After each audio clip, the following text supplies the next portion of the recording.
আপনাদের নিজেদের জন্য একটা বড় করে হাততালি করবেন। আজ থেকে ঠিক 12 বছর আগে আমার টিএনসিতে জার্নি স্টার্ট হয়। আমার বাবা 17 বছরের সুগারের পেশেন্ট ছিলেন। কোনোভাবেই আমার বাবাকে আমি ভালো করতে পারছিলাম না। হার্টে প্রবলেম চলে এসেছিল, কিডনিতে প্রবলেম চলে এসেছিল, চোখে প্রবলেম চলে এসেছিল, নার্ভে প্রবলেম চলে এসেছিল। ডাক্তার বলেছিলেন আমার বাবা বড় জোর 8 থেকে 10 বছর পৃথিবীতে বাঁচবে, তার মধ্যেই মারা যাবে। এরকম একটা সিচুয়েশনে 400 সুগার হয়ে গেছিল, বাবাকে ইনসুলিন নিতে হতো। একজন রাস্তার অপরিচিত ব্যক্তির সাথে আমার পরিচয় হয়, একদম অপরিচিত, যাকে আমি কোনোদিন চিনি না। সেই মানুষের সঙ্গে পরিচয় হয়ে আমি প্রোগ্রাম দেখতে আসি, ঠিক আপনাদের মতো। গোটা প্রোগ্রামটা আমি মন দিয়ে শুনেছিলাম। আমি ওখানে 6 ঘন্টা ছিলাম এবং বিলিভ করবেন না, এই প্রোগ্রাম দেখার পর আমার চোখ খুলে গেছিল। আমি সিদ্ধান্ত নিয়েছিলাম আমার বাবার ট্রিটমেন্ট আমি এখান থেকে করব এবং আমার বাবার ট্রিটমেন্ট স্টার্ট করার মাত্র 26 দিনের মধ্যে কি রেজাল্ট পেয়েছিল জানতে চান? সেই সুগার 400 থেকে নেমে 17 বছরের সুগার 400 থেকে নেমে 136 নরমাল মাত্র 26 দিনে।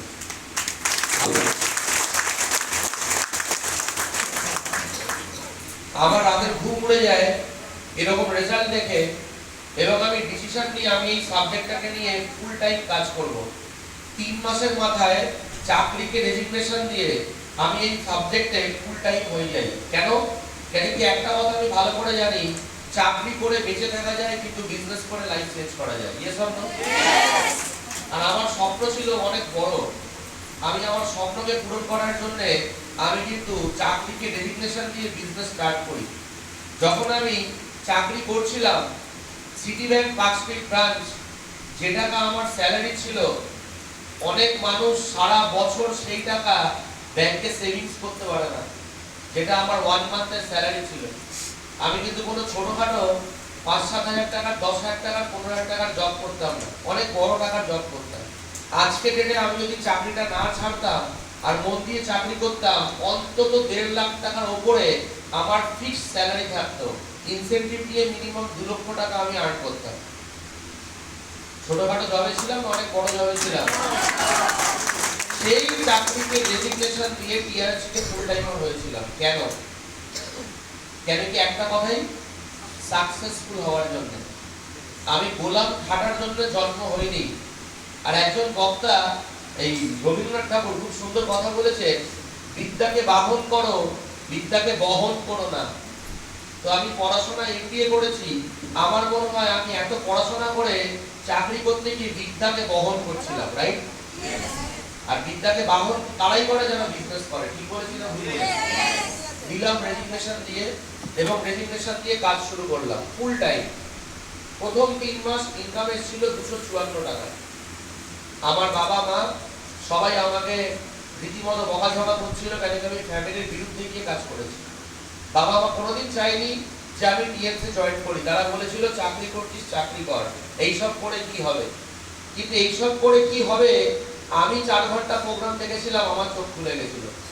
প্রোগ্রামে বাবা মা কিন্তু আসেনি, বাড়ির গার্জেন অনেক সময় থাকে না, ডিসিশন নিজেকে নিতে হয়। Yes or no?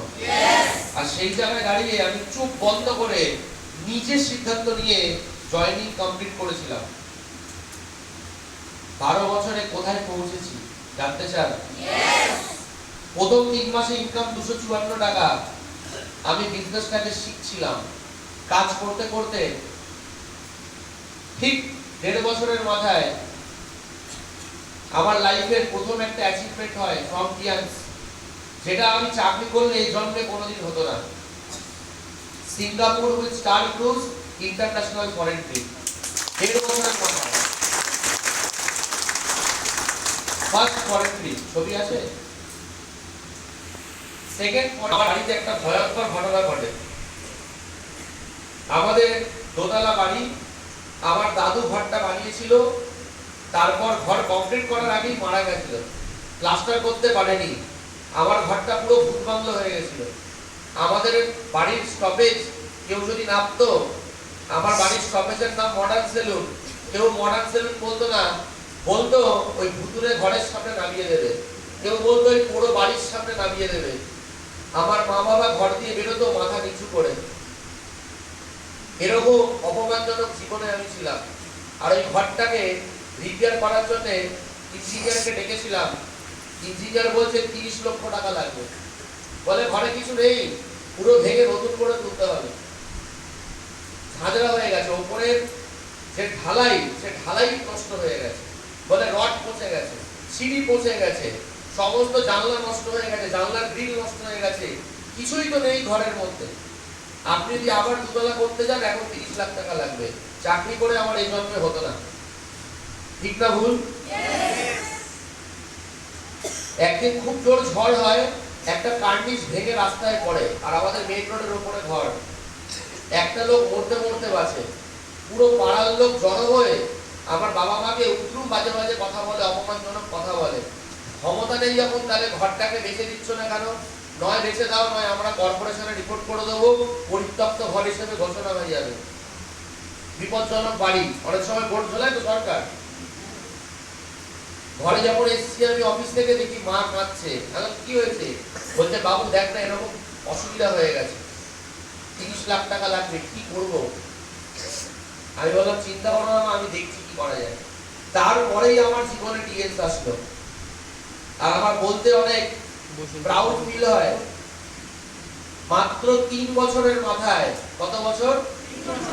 মাত্র 3 বছরের মাথায় চাকরি করলে জীবনেও করতে পারতাম না। ঘর আমাকে ত্যাগ করে দিতে হতো, নয় বেঁচে পালিয়ে যেতে হতো।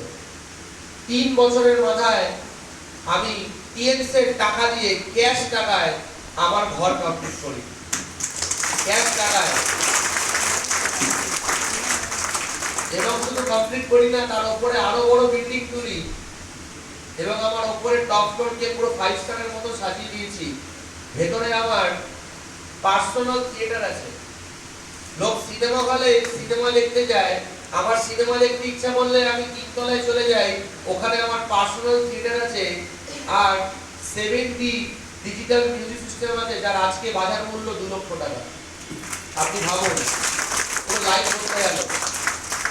দেখতে দেখতে 3.5 বছর পার হলো।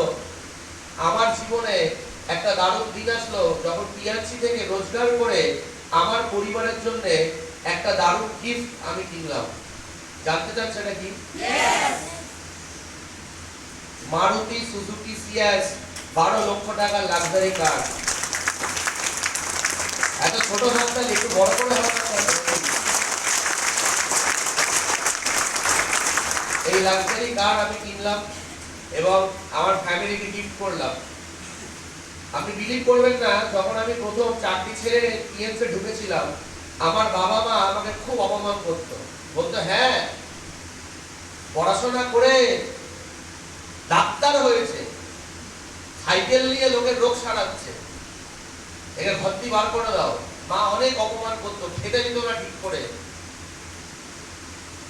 যখন আমি এই গাড়িটা কিনে লেককালী বাড়িতে পুজো দিতে গেছি, আমার মাকে বলছি মা কেমন লাগছে বলো। মায়ের মাথায় তিলক কাটা, হাতে ঠাকুরের প্রসাদের ডালা। মা বলছে অসাধারণ লাগছে। বলছে কি সুন্দর গদিওয়ালা সিট, ভেতর থেকে ঠান্ডা হাওয়া বেরোচ্ছে। ও কিশোর কুমারের গান হচ্ছিল, মেরে স্বপ্ন কি রাধিকা বাই গীত। মা বলছে কিশোর কুমারের গলা এত মিষ্টি, জানতাম না তো। এ তো দারুণ বক্স দিয়েছে। হ্যাঁ পয়সা দিয়ে কিনেছি, লাক্সারি গাড়ির ব্যাপারই আলাদা।